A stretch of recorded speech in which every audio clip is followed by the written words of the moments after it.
nítorí Ọlọ́run nítorí Ọlọ́run nítorí Ọlọ́run ẹ̀wọ̀n òjọ́lé ẹ̀yin ìjọba lẹ lè gbà wá, ẹ̀yin lẹ lè ṣàánú wa, ẹ̀yin láláṣẹ, ẹ̀yin láṣáájú, ẹ̀yin ní kẹ́ ẹ gbà wá. alhamdulillahi alladhi ahyana ba'da ma amatana wa ilayhi nushur. alhamdulillahi rabbil alamin arrahmanir rahim maliki yawmiddin.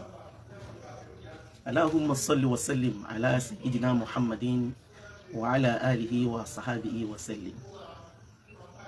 Akí ọba tó ní gbogbo nǹkan lánìí tanyanya, òun lọ́ba ọlọ́lá, ọba oníkẹ́ni, ọba olóore ni, ọba alánà ni, ọba àlékè ọlá ni, ọba aláforíjì ni, ọba tó ga ni, ọba tó tóbi ni.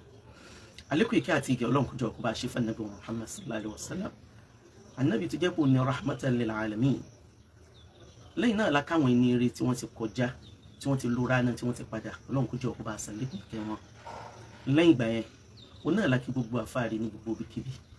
A sì kí gbogbo ẹ̀yin èèyàn káàkiri nílé lóko lódò ní gbogbo ibikíbi tó wà ní kí ọwọ́jà Kaola Media tọ́lọ́wọ́n bá lékè ọlá sọ pé kó dé kó tó. Ọlọ́run bá lékè ọlá ìwà lọ́wọ́ máa yìn nínú ṣe rẹ̀ torí pé nítorí bá ti fẹ́ ṣe ọgbọ́n àti agbára kankan wọ́n. Ẹ jẹ́ n kọ́kọ́ bẹ̀ wá pé ẹ jọ̀wọ́ nítorí Ọlọ́run ẹ má bínú wípé ó pẹ́ mi kó tó di pé mo bọ́ sí orí afẹ́fẹ́, nítorí pé láti àárọ̀ àná ní dédé aago 9 ó kọjá ìṣẹ́jú díẹ̀ òun náà ni a ti kúrò ní Gànmọ́. A kí ọba yẹn nítorí pé níjojúmọ́ òun náà la gbọ́dọ̀ kí. Gbogbo wa náà ni a ti rí gbogbo nǹkan tó ṣẹlẹ̀. A kí Ọlọ́run náà. Àwọn ọmọ kí nítorí pé jojúmọ́ òun náà la máa bára wa ní olùṣètì, òun náà la máa bára wa ní mùmínì, òun la máa bára wa mùmínà.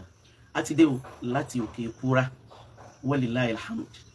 A sì ti dé láti Ìlọrin, a sì dé láti Gànmọ́.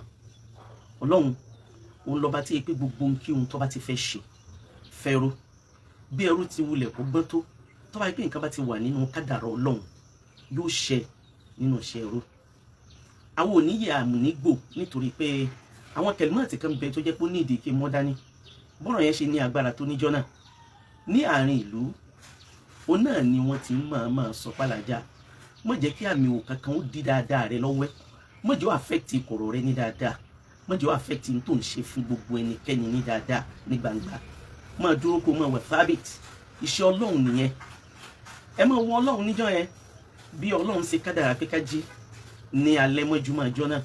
Mo wá pé àwọn ẹrú Ọlọ́run tí a jọ travel mu ní ẹwà ojú oorun yìí favour wa o, ibi à ń lọ yìí kò ní favour. Wọ́n ní alájà rárá wallahi yóò favour, lẹ́yìn pé tẹ́ ẹ bá ti bínú kò ní sí nǹkankan. Mo ní ẹ̀yin sọ tí ní tèmi ń sọ ohun ẹgbàá. Mo ní wallahi yóò burú jù. Wọ́n nítorí kíni kí mo rí, mo ní thank you. Mo nítorí pé kíni yìí àjùmọ̀ṣe ni, kakọ́ọ̀sì ni, wọ́n dẹ̀ fẹ́ achieve nǹkankan bẹ́ẹ̀ tí nǹkan yẹn máa ní agbára. Àwọn èèyàn mi ò gbà mí gbọ́. On getting there, ó la rí pé nígbà tí gbogbo nǹkan ń ṣe bó ti ń ṣe, mo wà yọ wọn wò nínú igi tí mo wà pé ṣe bí mo sọ fún yín. Kálukú wọn banújẹ́, mo ní ò ní ìdíkẹ́ ìbànújẹ́. Àwọn àgbàlagbà wọ́n ní al-mu'min al-mujarrab. Inú ṣe Ọlọ́run náà níbi tí máa ṣe fẹ́ wà. Ọlọ́run ò ní jẹ́ aṣaburú, a sì ní kọ̀rọ̀ bú, a sì ní torí ẹ̀ àní yẹ̀ àní gbò lẹ́yìn tí ó máa ṣe tọ́lọ́run. Ẹ jẹ́ a dúpẹ́ fọ́lọ́run. Ṣebí n tó ṣe sábàbí eléyìí, alákọ̀ọ́kọ́ òun ni òótọ́ kan, ẹlẹ́ẹ̀kejì òun náà ni ìbínú kan. Tí èèyàn bá lámọ̀rí bá sì rí bẹ́ẹ̀ tó bá jẹ́ pé èèyàn náà ló ṣe sábàbí nǹkan yẹn, kò sí ní ta fẹ́ ṣe sí. Bá a ṣe kúrò ńbẹ̀ òun náà lóbìnrin yẹn ní ẹ̀gbọ́n wa. Ṣé rí gbogbo nǹkan pátá, gbogbo ní tẹ̀wọ̀n yányán film trick ní gbogbo ẹ̀ àjùmọ̀ṣe ni, nítorí pé ẹnìkan tó lè mọ iye tí wọ́n ń pè olóríire nìkan ni òun ló lè mọ̀. Ẹ jẹ́ kí n wá mọ̀ fi ní tí wọ́n ń pè ní appreciation kí n fi hàn, ká ṣe sùúrù lórí yẹn.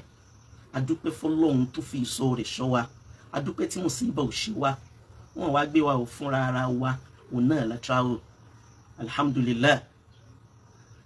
Number one, káwọ́kọ́ kí Ọlọ́run tó jẹ́ pé bí gbogbo ẹ̀ ṣe lágbára tó káwọ́ ọ̀ṣọ́ ẹ̀ kúrò lórí gbogbo wa àtẹ̀mí àtàwọn ẹlú Ọlọ́run tá a jọ rìn. That is number one. Ẹlẹ́ẹ̀kejì ó ní pé àwọn àgbàlagbà àwọn ni wọ́n máa ń sọ nípa wípé bó bá di àsìkò ìṣòro ẹni tó bá rí tó dúró tiẹ̀ òun náà lọ̀rẹ́ rẹ nígbà náà. Ìmọ̀ bí màá ṣe dúpẹ́ o gbogbo àwọn èèyàn tí wọ́n tóbi láyé gbogbo àwọn èèyàn tí wọ́n tóbi láyé mo dúpẹ́ pọ̀ lọ́wọ́ wọn. Ẹ̀yin èèyàn ìmọ̀ dáa kéèyàn ní àṣepamọ́ rẹ o ṣe rí ní gbogbo àsìkò àdánwò àṣepamọ́ rẹ ni ó sọ bó o ṣe jẹ́. Ní alákọ̀ọ́kọ́ náà kí n kọ́kọ́ kí Ọlọ́run lára bàbá wa Ẹ̀mí àti ìlú Ìlọrin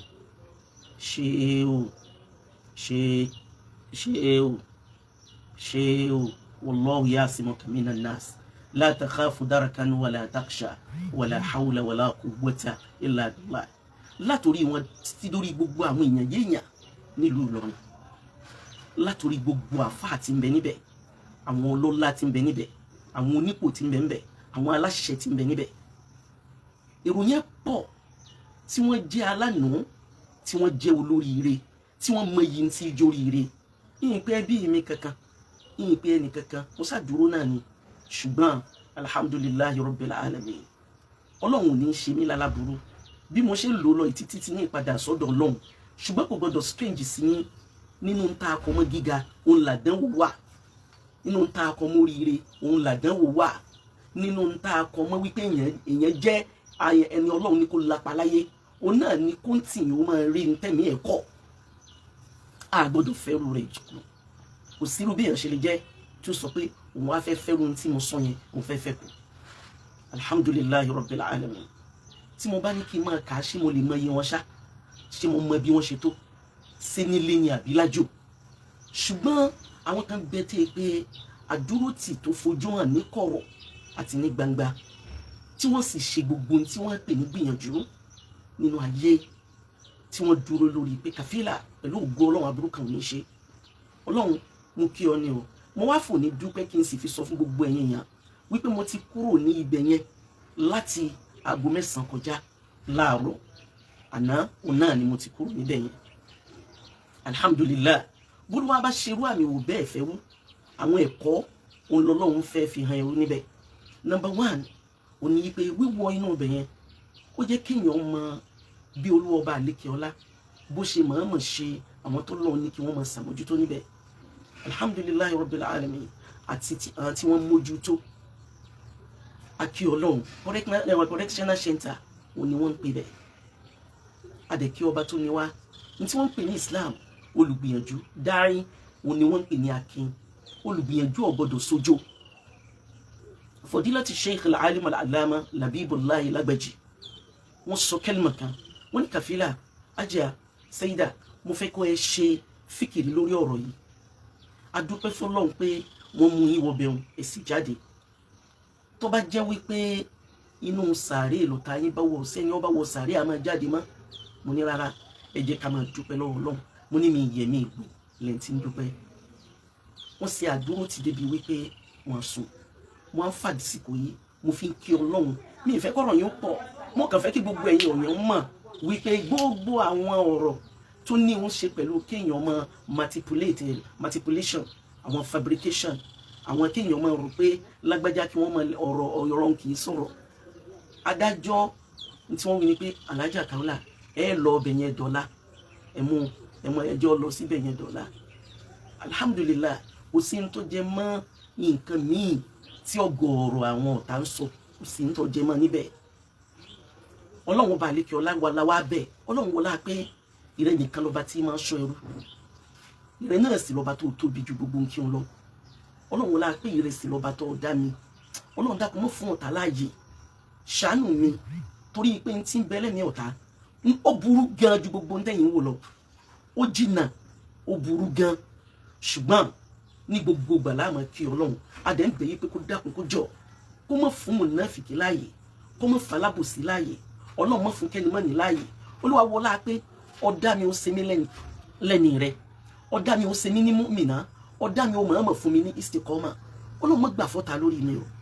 Nabi wa Muhammad sallallahu alayhi wa sallam níjojúmọ́ àti ní gbogbo ìgbà òun náà ní máa dúró ní dibí nítorí pé mi ní yẹ̀ mi ní gbò ọ̀gọ̀rọ̀ gbogbo àwọn tẹ́ ń ṣeun tí wọ́n ń pè ní pé èèyàn wò nìyẹn wípé òkè lágbájá aláṣàfẹ́ fi ẹni Ọlọ́run ọba fi ṣẹ̀sìn ẹ̀dá kankan ò lè fi ṣẹ̀sìn ìní jalè tí ní náyé tán mi ní lùyàn jìbìtì tí ní èkó láyé mi ní saburú ìyìn tí ẹ̀ ní ronú wípé lágbájá mo ní ọ̀dà náà wàá ra nǹkan o ó sì gbowó nǹkan tó ń fẹ́ tó ní nǹkan ní nǹkan ìyìn ní ṣe bẹ́ẹ̀ o màá máa dúró lẹ́yìn tí ó máa ń ṣètò Ọlọ́run ni gbogbo àwọn tí wọ́n sì ń bẹ nínú ìlú yẹn náà wọ́n ní kàfílà ó yé wa alájà Kaola ó yé wa sá mọ́ fi ṣeré lẹ́yìn tí ẹ mọ́ fi ṣeré lẹ́yìn tí a mọ̀ pé ó yàtọ̀ síra wọn wọ́n fẹ́ kó sú ẹni mo ní pẹ̀lú ògbó Ọlọ́run mi ní fi ṣeré lẹ̀ mi ní fi dáadáa lẹ̀ Ọlọ́run mú dúpẹ́ lọ́wọ́ yẹn o gbogbo olóríire tí ń bẹ nílọrin Sheikh Labib ìmọ̀ bí ń ṣe kíyìn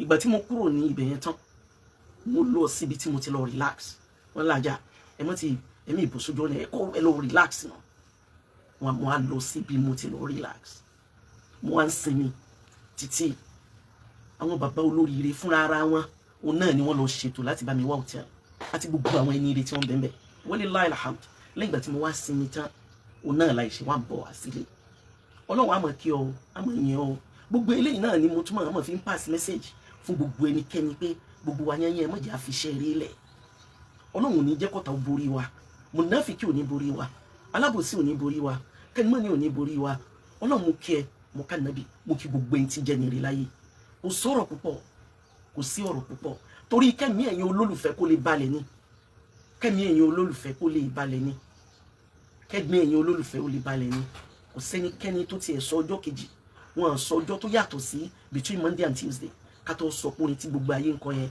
nítorí kọ́rọ̀ lè dùn Ọlọ́run ní gbà fọ́ta lórí gbogbo wa mo kí olórí àtẹlẹ́mù gbogbo ẹ̀yin tẹ́ bá fífẹ́ jẹ́ òun náà ni mo kí ní gbogbo ìgbà náà ni màá dúpẹ́ mi ìfẹ́ kó pọ̀ àwọn àgbàlagbà wọn ní kì í dùn pọ̀ wọn ní sókè òun náà lọ bí oge lẹ́ẹ̀kan sí adúpẹ́ fọ́lọ́run àti dé látòkè kúra àkí Ọlọ́run lára gbogbo olórí pátápátá látòkè délẹ̀ Ọlọ́run ní padà lẹ́yìn wa assalamu alaikum wa rahmatullahi wa barakatuh.